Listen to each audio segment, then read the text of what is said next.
And before. Yeah. as you were kind of doing that analysis and research on potential immigration firms, what was most important to you? Bigger firm, smaller firm, the price, timing? Like how did you, after you did a few of the interviews, what kind of stuck out and made you decide to go with the firm you ultimately hired? Yes. So that was thanks for that. That was one of the key reasons, right? Like once I identified a few, first was that the availability, right? Because uh, the the legal teams like of all these firms are really we need to find they are kind of a backlog right now because you need to work with them and make sure that your case will be a priority for them, right? And they will give the due required attention, and it would complete within the whole process. Like at least the SOF, which takes the max amount of time, would be completed within a reasonable time frame, right? That's what the expectation was. Obviously, the financial cost was certainly there involved, but based on my analysis, which I had done, more or less, they are kind of each are very competitive with each other, right? So that was not a key factor. Honestly, it was more around getting the kind of the commitment from the lawyer team that it would be completed within, like the petition would be filed within, let's say, a month or two. So the due diligence and the completion was a key reason.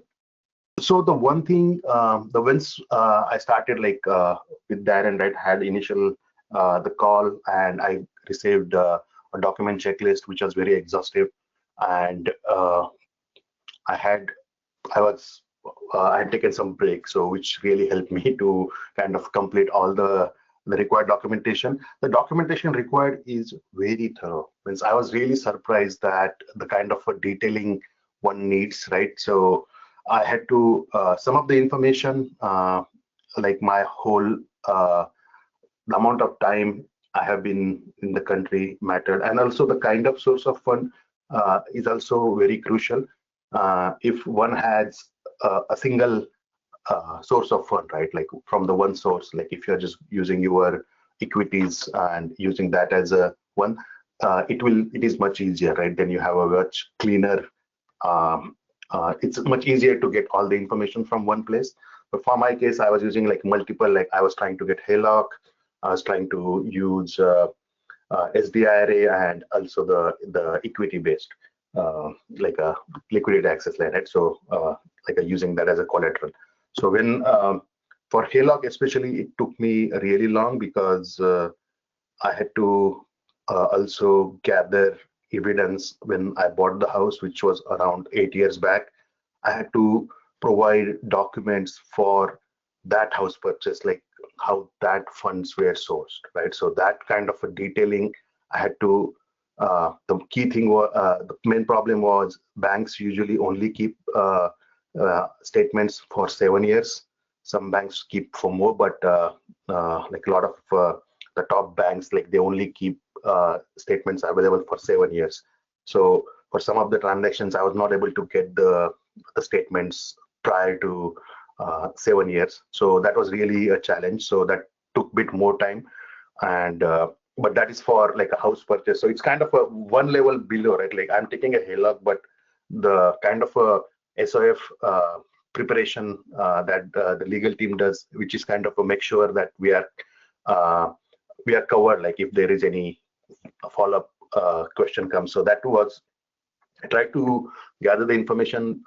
Somehow I had some historical document which I had used for original mortgage, which I had shared. So, but that really, those statements like historical ones. So I would say if you are trying to get the sources, right? So having those historical statements really help. So if you're starting, make sure you kind of immediately you go and start to download those, the historical statement for all the kind of sources that you're trying to use, right? So that you are covered there.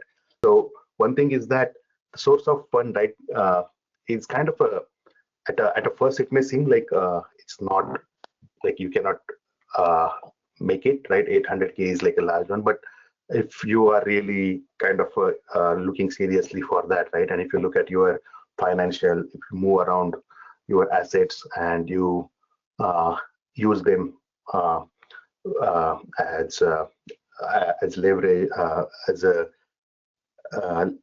against as a collateral, and try to get these funds if that's the path one wants to follow.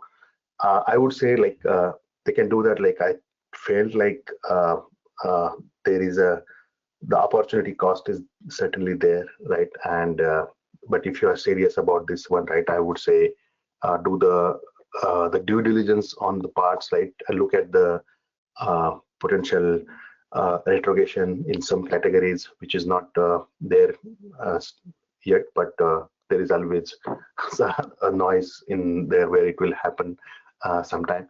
But yeah, I would say move fast and work closely with the legal team, do the constant follow up, right? Because those folks are also kind of having multiple clients. So from our side, like whoever is trying to do it, right, try to, once you decide on that, right, try to get in as soon as possible. And certainly the partial investment route really helps to lock in the date.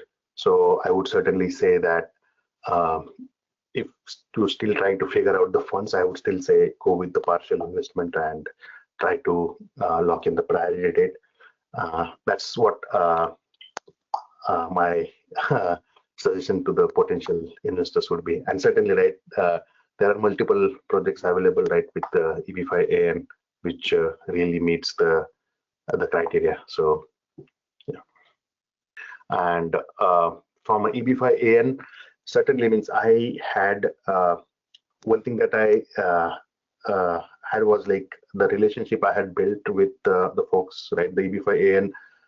It was really helpful to clarify a lot of my questions, and the overall there is very much transparency. The information is available on the website for the ongoing projects, and if you have any questions, you get back like a response very quickly. And overall, I felt I think EB5AN really values the folks who they are engaging with, whether they are they convert into the subscriber or not, right? But they would always kind of be there to answer or help with the general question, confusion around EB5 as a whole, right? So that's what I really liked about EB5AN, right? So and I would highly certainly recommend EB5AN projects, and that you will definitely find the kind of project you're looking for, because EB5AN has I think there is like a the lot of like a large like inventory of projects, right? So certainly you will find a project that works for you with EB5AN's portfolio.